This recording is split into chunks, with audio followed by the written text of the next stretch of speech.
Olá! Começar uma live aqui sem aviso prévio. Mas o que acontece? Eu tô com dificuldade para subir os vídeos. E aí a live eu consigo gravar e depois eu jogo lá no YouTube. Então, vamos de live aqui hoje, tá? Aline, ai que legal. Eu também gosto muito mais de live do que fazer vídeo, tá? Porque a gente vai interagindo aqui, vocês vão aparecendo. Então é muito bom. Ai, que bom, quanta gente entrando. Feliz por vocês estarem aqui. Gente, eu vou compartilhar hoje com vocês um caso que eu atendi. Então eu quero compartilhar esse caso para explicar para vocês como que funciona uma sessão de análise. Como é que funciona aqui a terapia? Ai, Aline, saudade de você também. Beijo para você. Então eu quero contar para vocês um caso, obviamente, eu vou trazer umas informações fictícias da paciente para que ela não seja identificada. Mas enfim, eu atendi aqui uma mulher de 43 anos que trabalha com turismo, ela viaja muito, é uma mulher super descolada, muito descolada mesmo, é uma mulher que não tinha muito apego às coisas, né? Bem sem raízes mesmo, bem livre, uma mulher muito livre, com um estereótipo, assim, uma aparência muito moderna, super moderna.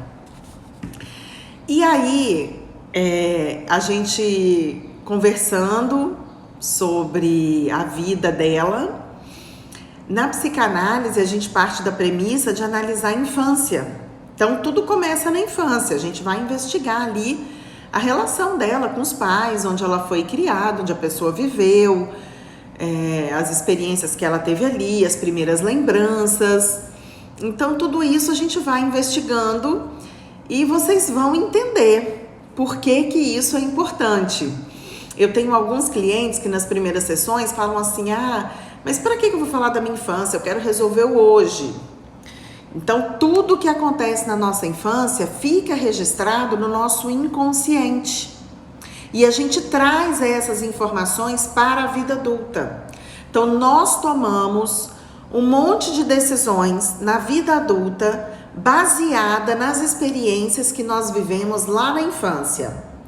Porém, essas decisões não são conscientes. É o nosso piloto automático.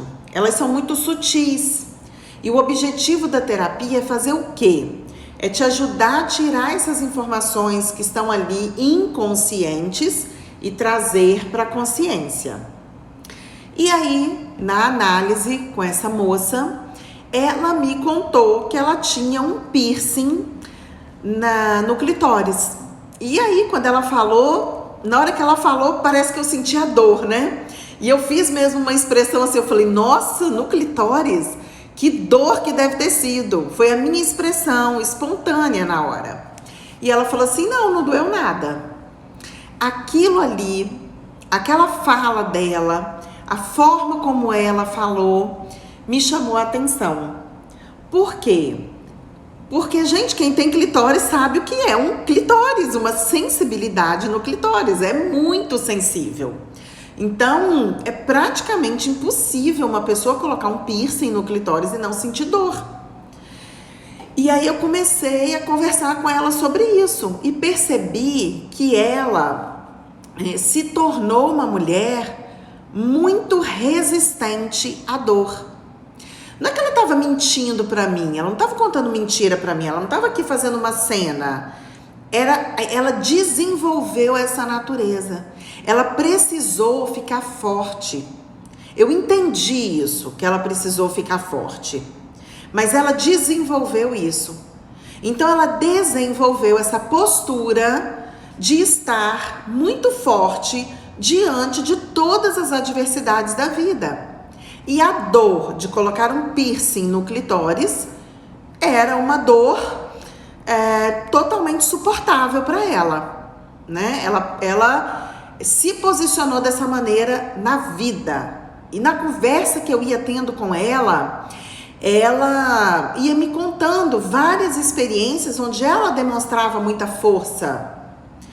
E a gente foi para a infância. E aí, quando a gente vai futucando ali na infância, normalmente as pessoas que são muito duronas desse jeito são pessoas que sofreram muita agressão na infância e elas precisaram aprender a ficar tolerantes ao sofrimento. Elas precisaram aprender a ficar forte de uma forma muito cedo, muito rápido, muito firme. Precisaram desenvolver essa firmeza. E foi exatamente isso que aconteceu com ela. E aí a gente chega numa experiência de abuso na infância. Ela me contou que ela foi abusada pelo pai. E o pai, na vida dela, foi uma figura muito amorosa. Era um pai muito participativo, um pai presente, mas era um pai que também abusava. Então, todo aquele comportamento do pai era um comportamento para poder esconder, para poder mascarar a perversidade do abusador que aquele pai era. E aí ela me contando que na medida que ela ia sendo abusada, ela pensava na cabecinha dela assim: é o meu pai, ele não tá me fazendo mal. É o meu pai, isso é um carinho. E ela se esforçava para perceber prazer nessa experiência de dor. Vocês conseguem entender isso, gente? Ai, Kit, obrigada. Kit falando que eu tô linda. Ai, obrigada. Então, vou voltar aqui ao tema. Vocês conseguem perceber isso, gente? Conseguem perceber como que isso fica registrado na cabeça dessa moça? Ela era uma criança, um pai amoroso, e aí eu vou abrir um parênteses para falar desse tipo de abuso. As pessoas que sentem desejo sexual por crianças, isso é uma parafilia, isso é uma doença sim, é um distúrbio sim. Porém, as pessoas que praticam esse tipo de abuso, então existem dois tipos aí. Existe aquele tipo que sente o desejo, mas não faz, e existe aquele perfil de que vai lá e pratica o abuso. São dois perfis completamente diferentes. Esse perfil aqui que vai lá e pratica o abuso, ele é um psicopata. Ele é um criminoso. Ele precisa ser punido. Não é tratado, é punido. Não tem tratamento para o psicopata. O psicopata, ele precisa ser isolado da sociedade, tá? Então, esse pai que aparentemente era muito carinhoso, e depois que ela deixa de ser criança, essa figura do pai carinhoso toma um outro formato, mas a gente não vai falar disso agora. Eu só abri um parênteses para explicar para vocês esse comportamento do abusador de crianças, né? O abusador de crianças, o abusador, aquele que vai lá e pratica o abuso, ele é um criminoso, né? É diferente daquela pessoa que tem o desejo pela criança, mas que não pratica o abuso, tá? É diferente aí. Mas vamos voltar à história da minha cliente? E aí essa moça, com esse abuso que ela sofreu lá na infância e que ela nunca tinha falado sobre isso. Ela nunca tinha contado para ninguém sobre isso. Era muito difícil para ela falar sobre o abuso do pai para alguém, justamente porque o pai era uma figura muito querida. Então, para ela era muito difícil falar disso para a mãe, contar isso para alguém. E a criança, ela não tem muito essa consciência de que aquilo que ele está fazendo está errado. Então, ela forçava a mente dela para procurar prazer naquela experiência dolorosa. E aí ela cresce querendo nunca falar da infância, querendo nunca falar desse momento, dessa experiência. Ela quer pegar essa experiência e guardar numa caixinha, só que essa experiência vai lá e fica aqui, olha, fica no inconsciente dela. E aí ela se tornou uma mulher que buscou para fugir desse pensamento, para fugir de encarar esse fato na vida dela. Ela se distrai, ela busca distrações, estou colocando aí entre aspas mesmo. Ela busca distrações em outros comportamentos.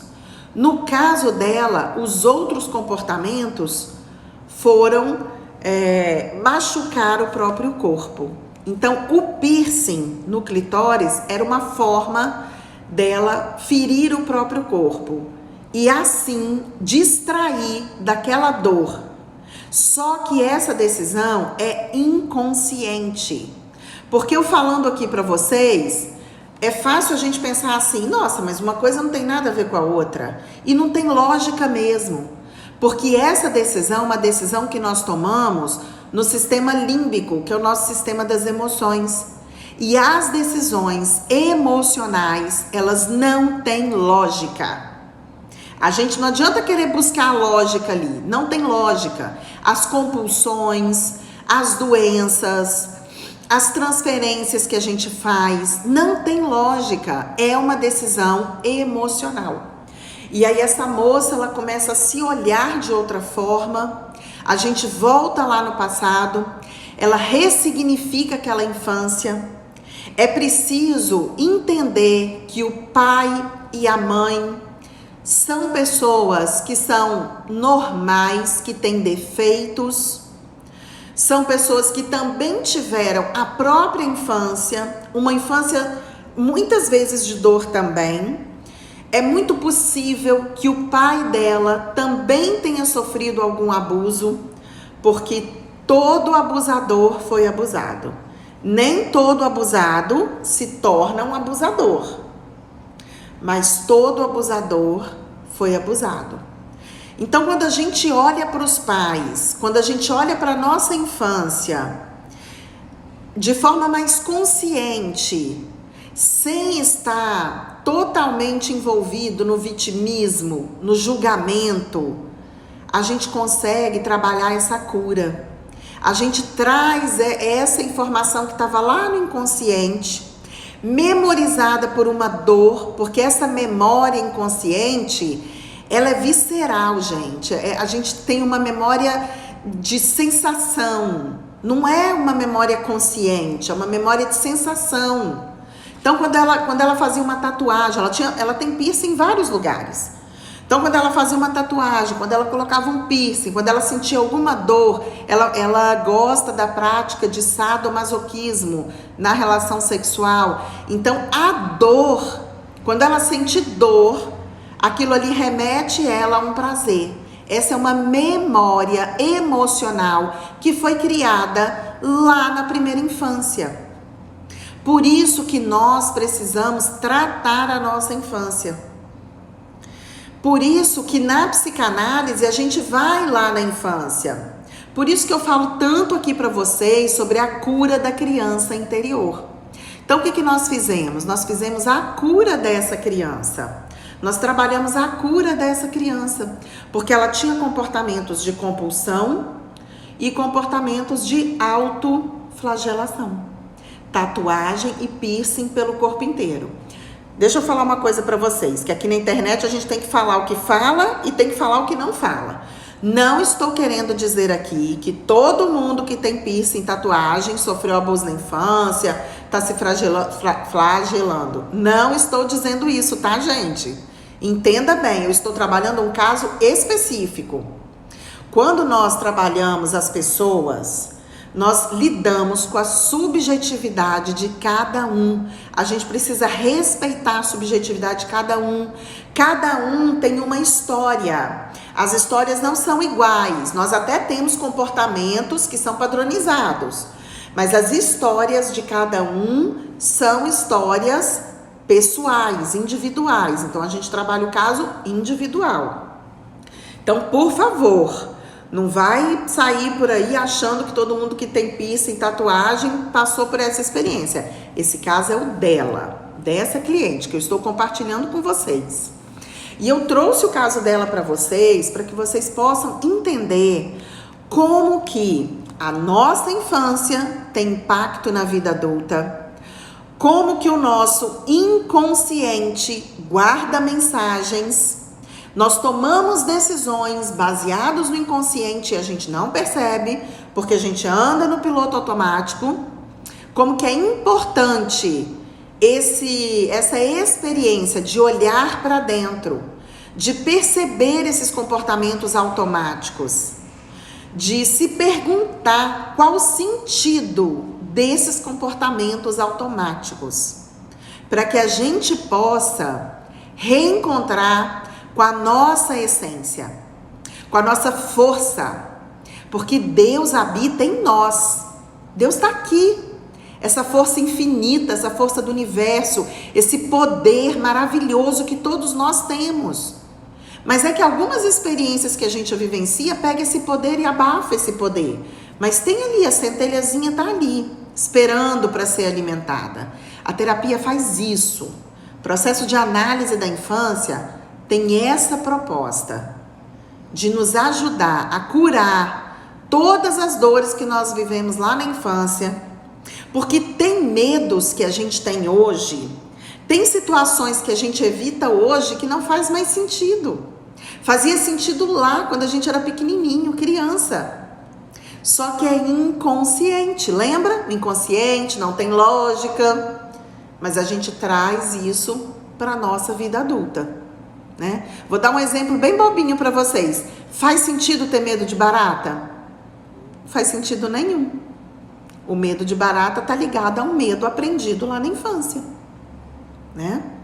Então, eu quis partilhar isso aqui com vocês, porque muita gente não sabe como funciona um processo terapêutico, muita gente me procura, muita gente me pergunta, algumas pessoas não entendem muito bem o que é essa cura da criança interior, o que isso tem a ver com sexualidade. Então eu contei um caso aqui para vocês, como que a gente chegou lá, para que vocês pudessem entender um pouquinho como que funciona esse momento de cura interior, esse momento de auto-amor. E quero finalizar aqui essa live dizendo para vocês o seguinte: a análise, o autodesenvolvimento, desenvolver a autoestima é o melhor investimento da vida. Nada, nada, nada é mais valioso nessa vida do que isso. Muitas pessoas falam assim pra mim: ai, Natasha, mas o processo terapêutico é caro. Eu acabei de conversar com uma amiga minha que é terapeuta lá de Linhares, a Raquel. Raquel tá sempre comigo. Acabei de conversar com a Raquel. Raquel também escuta muito isso. Ai, é caro. E aí eu te pergunto: quanto custa pra você conviver com a sua dor? O quanto de dor você precisa suportar ainda mais para você tomar uma decisão de cuidar de você? Pensa nessas perguntas que eu tô fazendo para você, né? Vale muito a pena cuidar da gente. A Débora tá falando aí, eu sempre falo isso, investir em nós, isso, Débora. Por isso que você é essa mulher incrível que é, né? Por isso que você é essa mulher. A história da Débora é uma história de superação, gente. Ela é uma grande mulher, né? Amanhã a gente se vê aqui, né, Débora? Amanhã é seu dia aqui. Gente, muito obrigada pela participação de vocês. Deixa eu ver aqui quem mandou mensagem, porque a gente vai falando. E Ieda, um beijo, Ieda. Reinaldo, Vera, Rodrigo, Maria Lúcia, Gleison, que bom, gente. Ai, Luana entrou aqui. Gente, a Luana da consultoria social é onde eu compro meus produtos eróticos e tá em promoção, tá? Entra lá no site dela. Se vocês entrarem no meu story, vocês vão ver alguma coisa dela lá. Mas entra lá, consultoria sensual. Tá em promoção, produtos maravilhosos. Kit, um beijo para você, falou do meu cabelo. Que legal. Lúcia Helena falando tenho nojo, deve ser do abusador, né, Lúcia? É muito difícil mesmo, tá? E a gente precisa melhorar muito a nossa legislação com relação a isso, né? Muitos abusadores, eles vão para centros de tratamento. E aí, eles ficam lá com várias pessoas que têm doença mental.